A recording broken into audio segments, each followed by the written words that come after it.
രാജ്യസ്നേഹം എന്നത് അതിർത്തിയിൽ തോക്കേന്തി നിൽക്കുന്നത് മാത്രമല്ല, പ്രതിസന്ധികളിൽ തളരാതെ രാജ്യത്തിന്റെ ആവശ്യങ്ങൾ നിറവേറ്റുന്നത് കൂടിയാണ്. അൻഷ് ത്രിപാഠി ശിവാലിക്കുന്ന ഭീമൻ കപ്പൽ ഗുജറാത്ത് തീരത്തണഞ്ഞു എന്ന് മാത്രമാണ് നമ്മൾ അറിയുന്നത്. എന്നാൽ അതിനു പിന്നിലെ പ്രയത്നങ്ങൾ നമ്മൾ എത്ര പേർ ആലോചിച്ചിട്ടുണ്ടാവും? ഇന്ത്യൻ മണ്ണിൽ കപ്പലെടുത്തപ്പോൾ അത് കേവലം ഒരു ചരക്ക് കപ്പലായിരുന്നില്ല, മറിച്ച് ഒരു യുദ്ധം ജയിച്ചു വരുന്ന പോരാളിയെ പോലെയായിരുന്നു. ആ യാത്രയെക്കുറിച്ച് അൻഷ് ത്രിപാഠിയുടെ അനുഭവം ജെറി പൂവക്കാല തന്റെ ഫേസ്ബുക്ക് പേജിൽ പങ്കുവച്ചിരിക്കുന്നു. ഇത് ഓരോ ഭാരതീയനും അറിയേണ്ട കുറിപ്പാണ്. ആ കുറിപ്പ് വായിക്കാം. കടൽ ശാന്തമായിരുന്നു, പക്ഷെ ആ ശാന്തതയ്ക്ക് മരണത്തിന്റെ ഗന്ധമുണ്ടായിരുന്നു. ഹോർമൂസ് കടലിടുക്കിന്റെ പ്രവേശന കവാടത്തിൽ ഷിപ്പിംഗ് കോർപ്പറേഷൻ ഓഫ് ഇന്ത്യയുടെ ശിവാലിക് എന്ന ഭീമൻ കപ്പൽ നങ്കൂരമിട്ട് നിൽക്കുമ്പോൾ അതിനുള്ളിലെ യന്ത്രമുറിയിൽ സെക്കൻഡ് എഞ്ചിനീയർ അൻഷ് ത്രിപാഠി തന്റെ ഡയറിയിൽ അവസാനമായി ചില വരികൾ കുറിച്ചു. ചുറ്റും യുദ്ധത്തിന്റെ കാർമേഘങ്ങൾ ഉരുണ്ടുകൂടുകയാണ്.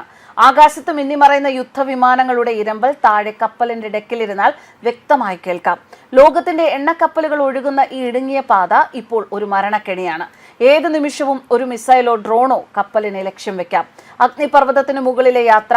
കപ്പലിന്റെ ഉള്ളിൽ 46,000 മെട്രിക് ടൺ ദ്രവീകൃത പെട്രോളിയം ഗ്യാസാണുള്ളത്. ഏകദേശം 32,39,436 സിലിണ്ടറുകൾ നിറയ്ക്കാനുള്ള ഗ്യാസ്.